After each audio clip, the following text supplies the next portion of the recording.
آپ قرض دار ہیں، قرض کے اندر ڈوبے ہوئے ہیں، تو قرض سے نجات کا سورہ ملک کا میں عمل آپ کی خدمت میں پیش کر رہا ہوں۔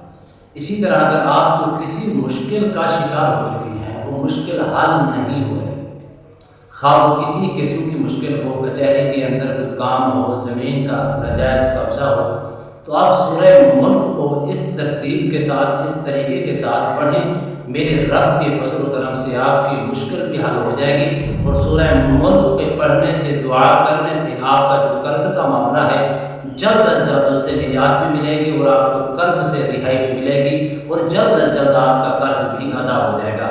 بسم اللہ الرحمن الرحیم۔ السلام علیکم ورحمۃ اللہ وبرکاتہ۔ عملیات کی دنیا چینل میں آپ کو خوش آمدید کہتا ہوں۔ امید کرتا ہوں کہ تمام دوست احباب خیر و عافیت سے ہوں گے۔ دلی دعا ہے اللہ آپ کو راحت والی، امن والی، سلامتی والی، خوشی والی زندگی عطا فرمائے۔ اللہ آپ کی زندگی کے اندر بہاریں ہی بہاریں عطا فرمائے، آمین۔ ناظرین محترم، عمل کی جانب بڑھتے ہیں۔ سب سے پہلے چیز یہ دیکھیں، سورہ ملک کے اندر اللہ نے کتنی طاقت رکھی ہے۔ فرمایا کہ رات کے وقت سونے سے پہلے سورہ ملک پڑھ کے سو جاتا ہے، اگر رات کے کسی حصے کے اندر اس کا انتقال ہو جاتا ہے، اللہ سورہ ملک کی برکت سے، رحمتوں سے اس کی کامل مغفرت و بخشش فرما دے گا۔ سورہ ملک کی اس قدر طاقت و روحانیت ہے، اور سورہ ملک پڑھنے والا اس قدر عظیم ہے کہ سورہ ملک کے پڑھنے کے کتنے فوائد ہیں، کتنی برکات ہیں، کتنی مشکلیں حل ہوتی ہیں، قرضے سے نجات ملتی ہے۔ ایک صحابی رسول حضور کی خدمت میں ہے، آ کر عرض کیا، رسول اللہ رات کو میں نے عجیب منظر دیکھا ہے۔ منظر بھی عجیب تھا کہ میں کھیتیوں کے اندر پانی لگا رہا تھا اور کھیتی باڑی کے اندر مصروف تھا، میرے کانوں کے اندر قرآن پاک پڑھنے کی آواز آئی، میں نے قرآن پاک پڑھنے والے کی طرف توجہ کیا، توجہ کرتے کرتے اس قدر میں سفر کرتا گیا حتیٰ کہ میں قبرستان کے اندر پہنچ گیا۔ اب قبرستان کے اندر کتنی قبریں ہوتی ہیں، کہتے ہیں جیسے میں قبرستان کے اندر پہنچا، میں قبروں کے ساتھ کام لگانا میں نے شروع کر دیا کہ آخر کون سی قبر ہے جس قبر سے قرآن پاک پڑھنے کی آواز آ رہی ہے۔ وہ کہتے ہیں آخر کار میں اس قبر کے اوپر پہنچ گیا، میں نے کان لگایا تو مجھے یقین ہو گیا کہ اس قبر سے ہی قرآن مجید فرقان حمید پڑھنے کی آواز آ رہی ہے۔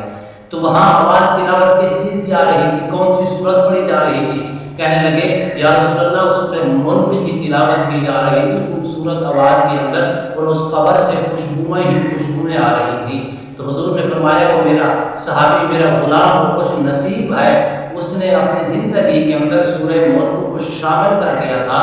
اس کی وجہ سے اللہ سبحانہ و تعالیٰ نے اس کو یہ طاقت، یہ قوت، یہ روحانیت بخشی ہے کہ اب قبر کے اندر بھی سورہ ملک کی تلاوت کرنے کا اللہ اس کو شرف عطا فرما رہا ہے۔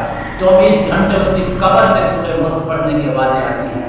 ناظرین محترم، قرآن مجید کے اندر جڑتے ہیں، اگر آپ قرض دار ہیں، عرصے دراز سے قرض سے نجات نہیں مل رہی، تو آپ نے سورہ ملک کو کم از کم 7 دن تک 41 مرتبہ روزانہ کی بنیاد پر پڑھے، میرے رب کے فضل و کرم سے دعا کریں، جلد از جلد قرضے سے نجات ملے گی۔ پہلا، اسی طرح اگر آپ کی کوئی مشکل نہیں حل ہو رہی، مشکل اس قدر ہے کہ عرصے دراز سے چکر لگا کے تھک چکے ہیں، لیکن مشکل حل ہونے کا نام نہیں لے رہی، کسی قسم کی بھی مشکل ہے، سورہ ملک کو 41 مرتبہ پڑھ کر اول آخر درود شریف کے ساتھ پڑھ کے دعا کریں، اللہ کے فضل و کرم سے جلد از جلد آپ کی مشکل بھی حل ہو جائے گی۔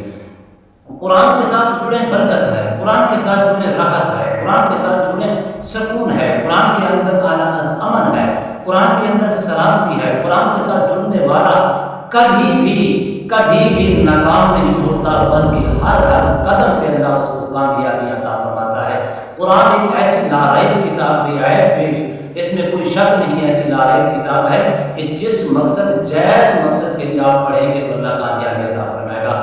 جائز مقصد سے مراد اگر آپ مشکل کی حل کے لیے پڑھیں گے مشکل حل ہوگی، آخرت کی آپ قبر کا نور بنانے کے لیے پڑھیں گے تو قبر کے اندر اجالا ہوگا، اپنی مغفرت کے لیے پڑھیں گے تو کامل اللہ مغفرت کروا دے گا۔